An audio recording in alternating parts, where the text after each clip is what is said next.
Yes, class 7, we are back and we are on the chapter where it says the role of media and democracy. I was telling you about the media part, isn't it? That what does the media do? So, in this chapter, again, I'm going to give you the brief explanation of chapter 5 and then we'll finish this. So, what happens is that the role of media, what is the role of media in the democracy? What does the media come in for? You know, what is media, TV, newspapers? How do we get information from the world? Or what's happening in and around, right?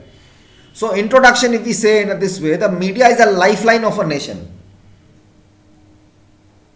It provides not only information on what may affect the normal human being in this day to day functioning, but also by other features keeps us informed of developments national and internationally. It plays a significant role in our society. In the present scenario, it is all around us. From the shows we watch on television, the music we listen on the radio, to the books and magazines we read each day, television more than any of the other medias achieves, amid different goals. If it were left on me to decide whether we should have a government without newspapers or newspapers without a government, I should not hesitate a moment to prefer the latter. Newspapers without a government. Democracy is a government of the people, for the people, by the people, of the people. Right? It's a democracy government of the people, for the people, by the people, where the people elect their representatives. Correct? Democracy.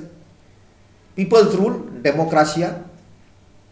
Thus, the public opinion is an important aspect. The people in turn could hold the government accountable and change it if they knew if they knew what is actually going on. So there is a need to inform the people of things around them, so that there is a check and balance on the government, and media is the one who informs us. Media plays a crucial role in shaping the healthy democracy. It is the backbone of democracy and acts as an interface between common man and the government. It makes us aware of various social, political, and economical activities happening around the world and in our country. It is like a mirror which tries to show us the bare truth and harsh realities of life. The media is a vital source of important information for people, primarily in the form of news that may affect them. People can be forewarned of problems and issues so they can make their choices better about the future, right? You can vote better.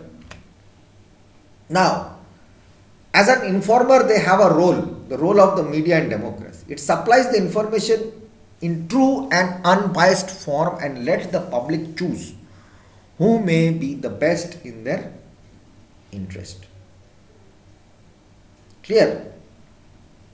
So, it is the media only who reminds politicians about their unfulfilled promises at the time of election.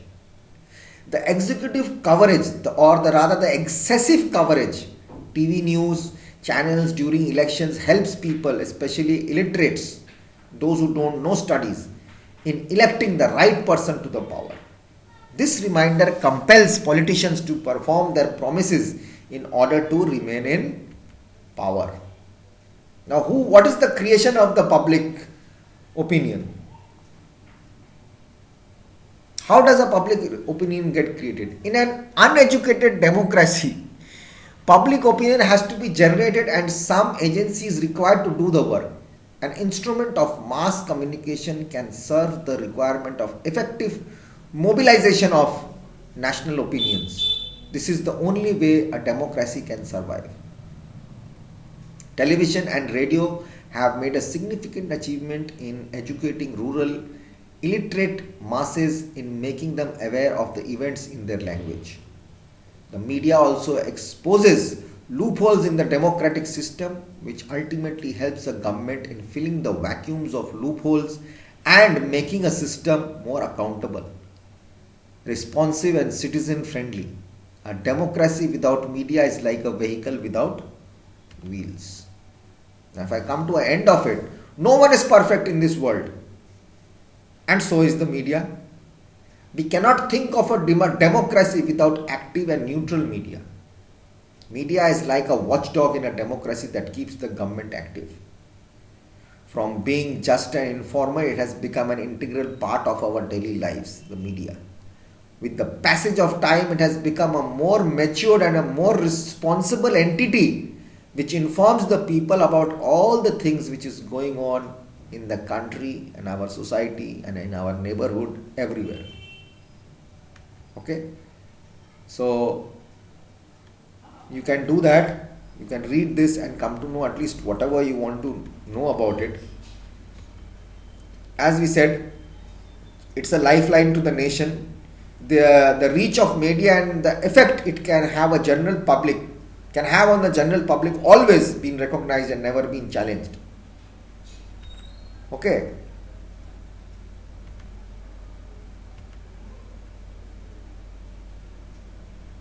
In an uneducated democracy, public opinion has to be generated, and some agencies required to do the work. An instrument of mass communication can serve the requirement of effective mobilization of national opinion. This is the only way democracy can survive. The media's role. Power corrupts. The media exercise influence and authority over us, and there is no doubt that money and muscle power is getting control over the media, and it is becoming an economic exercise rather than driven by public spirit. This situation gives rise to certain questions. What are the checks on such powers? What guarantees the truth of the news? Don't we think, is this news correct? Okay, so this comes into our brain. Like, what is happening actually? Now there are the role of the media in the democratic society.